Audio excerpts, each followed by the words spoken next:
Tonight on News 30, after remembering 20 years since the OKC bombing, runners from all over will honor that memory at the OKC Memorial Marathon. Shawnee is looking for help. If you need a job this summer, they may have one for you.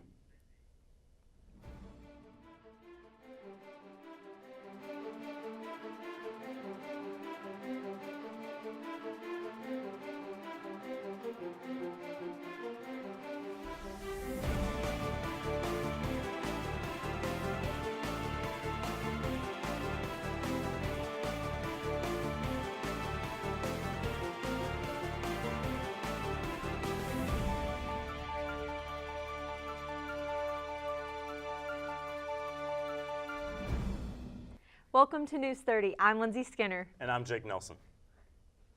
News 30 brought you a report 2 weeks ago about a high-speed chase that ended in the death of the suspect. The 4 sheriff deputies who were involved in the shooting were ruled justified in their use of deadly force by prosecutors. The suspect, Eric Thomas Rose, was shot on April 7th after being stopped after a high-speed chase. The chase started after Rose was found burglarizing the home of a Lincoln County citizen. During the chase, Rose shot at the homeowner, and when police stopped the chase, he raised the gun toward the officers.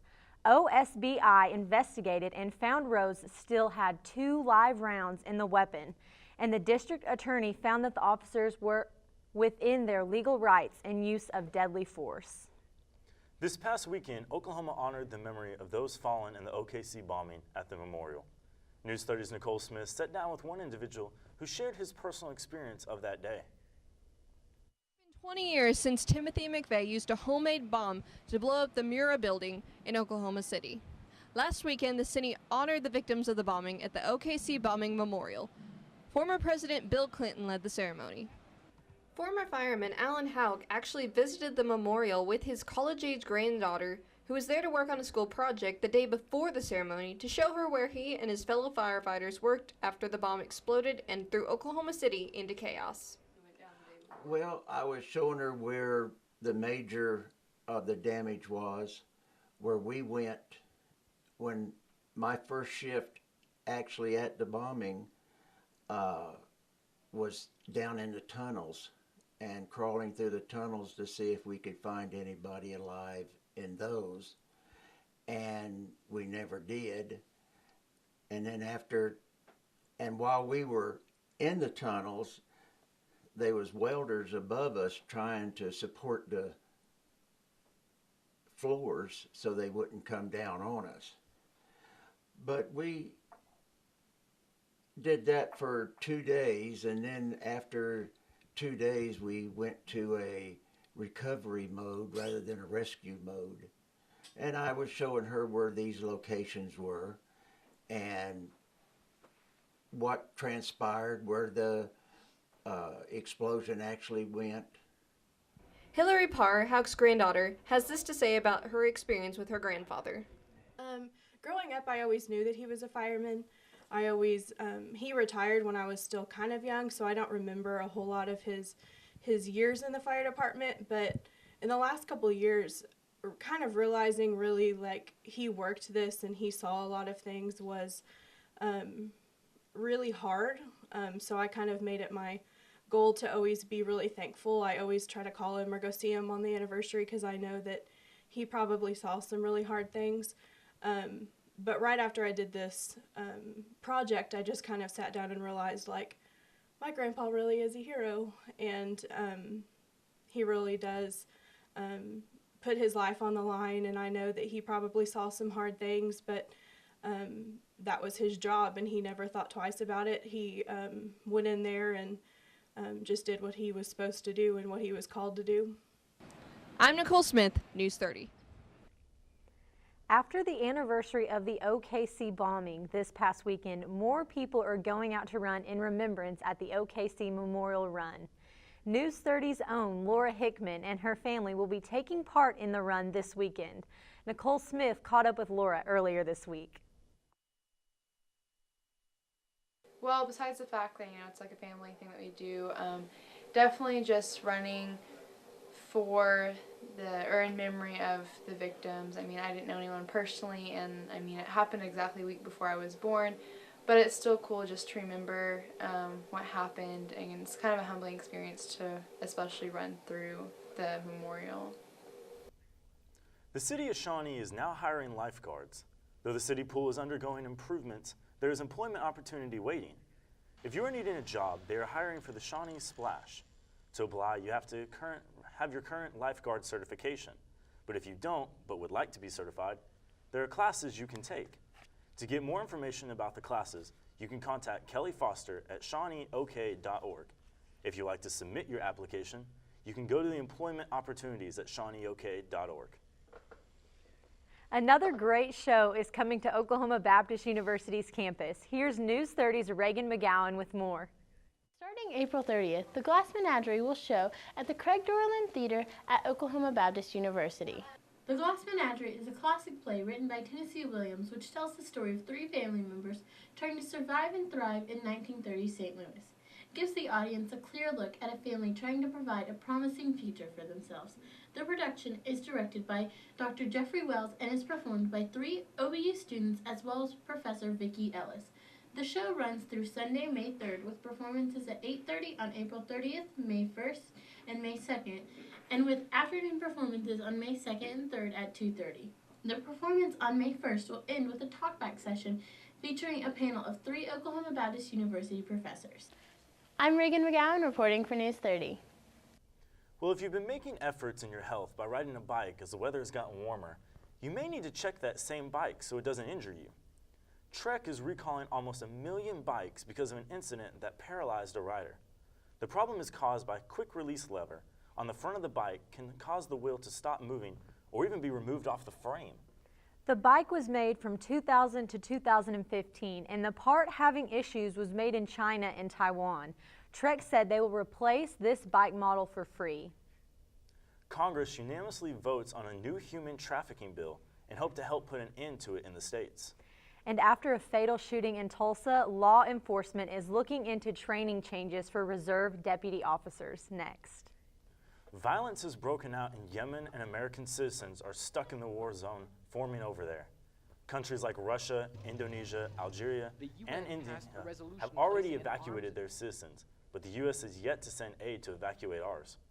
The Senate Department has discouraged Americans traveling to Yemen in the past years, but Yemeni American citizens still continue to visit family and friends.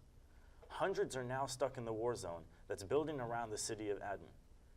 In mid-February, the American embassy was closed, and in March, the Yemen airport shut down, making it nearly impossible to leave. The World Health Organization has released a report saying 540 people have been killed, while 1,700 injured since the violence broke out in mid-March. The government has no coordinated evacuation plan at the time and are expecting American citizens to evacuate on their own. But getting out of Yemen has become near impossible, and people are questioning why the U.S. isn't sending aid. Hashtags like #StuckInYemen have broken out on Twitter, calling for the government to act. People are still watching and waiting for other candidates to announce their campaign for the presidential election in 2016. Hillary Clinton remains the only Democrat who is announced. Senators Cruz, Rubio, and Paul remain the only contenders for the Republican nomination. Eyes are still waiting for Governor Jeb Bush to announce his, who said he was seriously considering running. The Senate has taken a step this week to fight against human trafficking.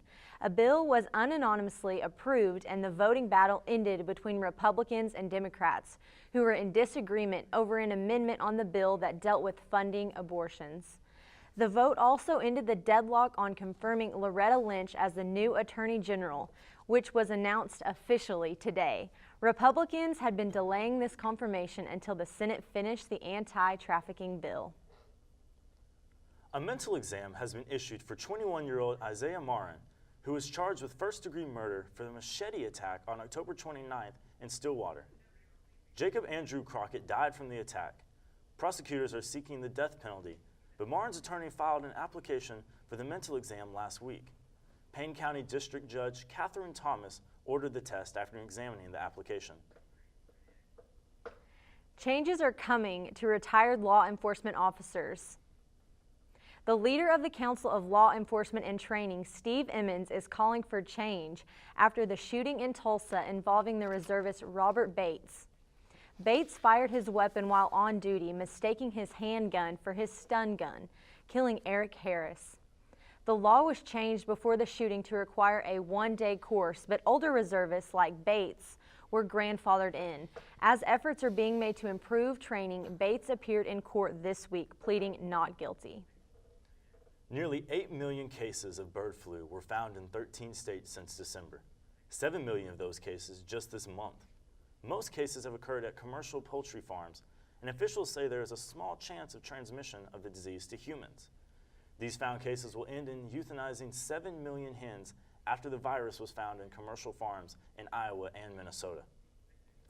A SkyWest airline flight was forced to make an emergency landing in Buffalo, New York yesterday. A passenger was sick and lost consciousness. Upon landing, the individual received medical attention before being allowed to leave. The rest of the passengers were put on a different plane to travel to Hartford, Connecticut. Originally, the Federal Aviation Administration said the plane had to land because of loss of pressure in the cabin. A later statement did not address a loss of pressure, but the FAA is investigating what occurred on the plane. The plane did descend 28,000 feet in 3 minutes. Well, more severe weather is headed our way for this weekend. We'll see what Tiami Cortez has for a weather update next. Wednesday was Earth Day. I hope everyone was making efforts in keeping our world clean, starting with our very own Oklahoma. Wallet Hub, a financial website, ranked the eco-friendliness of all the states. They did this by trying to level the eco-friendliness to financial stability and energy consumption and disaster cleanup cost. They also compared things like air quality, water quality, and gasoline consumption. Top of the list was Vermont, who had great scores in environmental quality and eco-friendly behavior. Last on the list was Louisiana. Now Oklahoma didn't do too much better. We placed 42nd out of the 50 states, so let's make sure we are being environmentally friendly so we can end up higher on the list next year. Well, the weather for Earth Day was a little rainy. Tiami, what can we expect for the next weekend? Well, Lindsay, it looks like we'll be experiencing a nice warm front just in time for Saturday. Right now, it's 67 degrees with cloudy skies and winds out of the southeast at 9 miles an hour. We reached 68 degrees, which is normal for this time of year, and we could be getting closer to that record of 89 degrees set in 2006 by the time the weekend gets here. Across the state, we've had temperatures all over the 60s. 67 in Oklahoma City and Ponca City, and Tulsa only made it up to 63 degrees. Tonight, we'll reach down to about 60 degrees across the area, including here in Shawnee and Tecumseh. Out towards the east, we may even drop down into the upper 50s. Tomorrow morning, we'll start out at 64 and we'll see a few clouds that may result in some rain by the 11 o'clock hour. By 5, the sun exposure will increase, causing a rise in temperatures all the way to about 76 degrees. On Saturday, the high temperatures will continue and we'll hit a high of about 86 degrees that will carry out through the end of the weekend. Sunday will top out at 83 degrees. We'll have a cool down on Monday with some rain reaching about 68 degrees. Then Tuesday we'll see a little more sun, but with some cloud cover, we may just reach 66 degrees. Wednesday and Thursday we'll see the clouds move out of the area and reach 75 on Wednesday and 77 on Thursday. That's it for this week's weather. Thank you for tuning in. Jack and Lindsay, back to you. The Maybe Garrett Museum of Art is hosting Off the Wall fundraiser Friday, April 24th at 6:30 p.m. This event allows ticket holders to purchase a piece of art. Admission for 2 to join in entertainment, drinks, and desserts. Now, if you want to take a step further, you can upgrade your ticket to give yourself a better chance at taking home the piece of art you want. By adding $25 to your ticket, you are entered into the Sprinters pool. And if you add $50, you are put into the Eat My Dust pool. The drawing starts out with this pool and then ends with the regular pool. Each time a name is drawn in each pool, the individual has 30 seconds to pick their favorite piece of artwork. You can get tickets by contacting Tanya Ricks at this number or email at tsricks@mayberry.org. at mgmoa.com. An event happening all weekend is the Oklahoma Quarter Horse Foundation Registry at the Heart of Oklahoma Exposition Center. The purpose of the foundation is to preserve and promote the quarter horse bloodlines. The registry is based on bloodline and shows the best of the foundation quarter horses. It's a fun day to see some amazing horses with some amazing bloodlines. The event begins Friday and goes all the way through Sunday. Also this weekend is the Danvers Lily Ballet at St. Gregory's University. The ballet features original music by composer Lindsey Perkins and original choreography by Amy Nevius and Jessica Von Ort. The story is set in the 1930s and follows a young woman from her stark reality to a fantastical world and back again. The shows begin on April 30th at 8 p.m., then again on May 1st and 2nd at 8 p.m. Then the final show will be hosted May 3rd at 3 p.m. Thunder fans have been in shock over the announcement of Scott Brooks being fired as head coach. Jonathan Pulaski with sports next. Thunder Nation has been in an uproar since yesterday. Jonathan Pulaski is here to give us an update on sports. Jonathan, what's going on? Quite a lot, Jake. Scott Brooks and the Oklahoma City Thunder have parted ways with each other after 7 seasons. He was the second head coach with the team since they moved from Seattle to Oklahoma City. He replaced P.J. Carlissimo as the interim head coach in 2008. This was the first year that the Thunder missed the playoffs since that year. This is the only time that Brooks and the Thunder had not reached 50 wins since the first year, excluding the year of the lockout. Florida head coach Billy Donovan and University of Connecticut head coach Kevin Ali are two of the names that are being most talked about to take the place for Brooks. Billy Donovan led his Gators to back-to-back national championships in 2006 and 2007, and Kevin Ali led the Huskies to a national championship in 2014, but missed the tournament this season. Ali told SI.com that he would not pursue the Oklahoma City job. Lauren Chamberlain is 1 home run away from setting the all-time Division I record of 90 home runs for a career. The senior from Trabuco Canyon, California, tied the record last Saturday against Baylor. She hit 30 home runs in each of her first 2 seasons with the Sooners, but had a down year her junior year with only 12.